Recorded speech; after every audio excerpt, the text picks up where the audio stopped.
Welcome to my channel. میں اور حمزہ ضلع ایبٹ آباد کے روپڑ نامی علاقے کے ایک مدرسے کے طالب علم تھے۔ ہمارے لیے یہ علاقہ بالکل نیا تھا۔ میرپور سے صرف میں اور حمزہ ہی یہاں اجنبی تھے، باقی تمام طلباء مقامی تھے۔ قاری صاحب نے مدرسے کے ایک گوشے میں ہمیں ایک کمرے کی جگہ دے دی تھی۔ یہ پہاڑی علاقہ تھا، پہاڑوں پر اونچے اونچے اور گھنے گھنے درخت تھے، قریب ہی ایک گھنا جنگل بھی تھا۔ ہم نے سن رکھا تھا کہ یہاں راتوں کو اکثر ریچھ اور ببر شیر جنگل سے نکل کر آبادی کا رخ کرتے ہیں، اس لیے میں اور حمزہ زیادہ باہر نہیں نکلتے تھے، رات کو تو بالکل بھی نہیں۔ ایک دن رات 11 بجے کا وقت تھا، میں اور حمزہ کمرے میں بیٹھے اخبار کا مطالعہ کر رہے تھے تو آدم خوروں کی علاقائی قبرستان میں ایک قبر کھودنے کی کوشش۔ حمزہ نے سرخی پڑھ کر اخبار میں سے نظریں ہٹا کر حیرانی کے ساتھ میری طرف دیکھا۔ اس سے پہلے کہ میں کچھ بولتا، اچانک ہمیں ایک زوردار آواز سنائی دی، جیسے کسی نے ٹین کی چادر پر کسی نے اوپر سے چھلانگ لگائی ہو۔ ہم دونوں بہت گھبرا گئے تھے۔ یہ کیسی آواز تھی؟ حمزہ نے سہمتے ہوئے مجھ سے پوچھا۔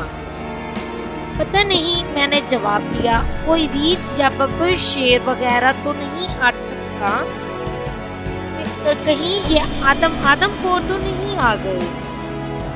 آدم خور؟ ڈر کے مارے حمزہ کی زبان لڑکھڑا گئی اور زور زور سے ورد شروع کر دیا، جل تو جلال تو، صاحب کمال تو، آئی بلا کو ٹال دو۔ کوئی نہیں ہے، ڈرو مت، میں نے حمزہ کی ہمت بڑھانے کی کوشش کرتے ہوئے کہا۔ کوئی بلی ہوگی جس نے باورچی خانے کی چھت پر چھلانگ لگائی ہوگی، چھت لوہے کی چادر کی ہے۔ اندر ہی اندر میں خود بھی بہت خوف زدہ تھا، کیونکہ ہم یہاں اجنبی تھے۔ اب ہماری سمجھ میں کچھ نہیں آ رہا تھا کہ آخر ہم کیا کریں۔ ہماری نظریں اس کھڑکی کی جانب ٹکی ہوئی تھی جس طرف سے ہمیں یہ آواز سنائی تھی۔ اب تو ہمیں وہاں سے ایک اور آواز بھی آنے لگی، جیسے کوئی جانور کوئی سخت چیز چبا رہا ہو۔ یہ آواز تو ہڈی چبانے کی ہے۔ میں نے حمزہ کی طرف دیکھتے ہوئے اس سے کہا، کہیں سچ مچ میں تو آدم خور نہیں آ گئے؟ آدم خور؟ حمزہ پھر کھلایا اور شروع ہو گیا، جل تو جلال تو، صاحب کمال تو، آئی بلا کو ٹال دو۔ چلو باہر چل کر دیکھتے ہیں۔ میں یہ کہہ کر ہال کے دوسرے کونے کی طرف لپکا، جہاں ایک مضبوط لکڑی کا موٹا سا ڈنڈا دیوار کے ساتھ رکھا ہوا تھا۔ وہ اٹھایا اور دروازے کی طرف چل پڑا۔ نہیں احمد، حمزہ نے میرا ہاتھ زور سے پکڑ کر کہا، مجھے بہت ڈر لگ رہا ہے۔ خیر، ہم نے حوصلہ کر کے دروازے کی جانب قدم بڑھانے شروع کر دیے۔ ابھی دروازے پر پہنچے نہیں والے تھے کہ ایک بار پھر وہ زوردار آواز سنائی دی۔ اس بار اس آواز کے ساتھ کسی مرد کی ایک باروب اور بھاری آواز بھی ابھری۔ ہم ٹھٹک کر رہ گئے، ہمارے قدم سست پڑ گئے۔ حمزہ میرا اور میں اس کا منہ تکنے لگا۔ آج تو برے پھنسے ہیں، میں نے کہا، اور پھر میں اوپر دیکھتے ہوئے دل ہی دل میں ہڑبڑایا، یا اللہ، اب کیا کریں؟ حمزہ کی زبان پہ وہی ورد اب تک جاری تھا، جل تو جلال تو، آئی بلا کو ٹال تو۔ ارے حمزہ، ایک بار پھر وہ مردانہ بھاری بھرکم آواز ابھری۔ اس دفعہ تو اس حمزہ کا نام بھی لیا۔ یہ سن کر ہم دہل گئے۔ اس نے میرا نام پکارا؟ حمزہ نے ڈر کے مارے مجھ سے چپکتے ہوئے کہا۔ احمد، مجھے بہت ڈر لگ رہا ہے۔ حمزہ کے چہرے پر ہوائیاں اڑ رہی تھی، وہ زور زور سے جل تو جلال تو کا ورد بھی کیے جا رہا تھا۔ میں بھی منہ ہی منہ میں دعائیں پڑھ رہا تھا۔ ہم دونوں حیرت زدہ ہو گئے۔ میں پریشانی سے سر کھچا رہا تھا، ہماری سمجھ میں کچھ نہیں آ رہا تھا کہ یہ کیا معاملہ ہے۔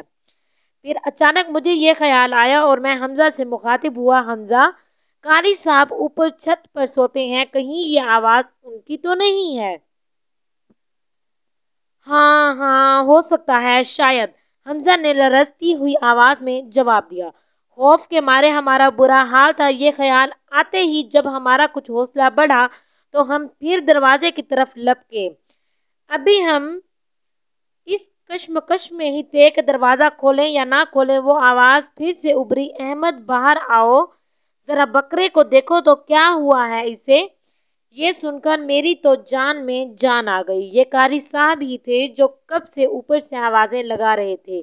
میرا تو خوف جاتا رہا مگر حمزہ اب تک خوف زدہ تھا، کہنے لگا مجھے لگتا ہے یہ آدم خور ہی ہے، یہ ہمیں پھنسانے کے لیے ایسی چال چل رہا ہے۔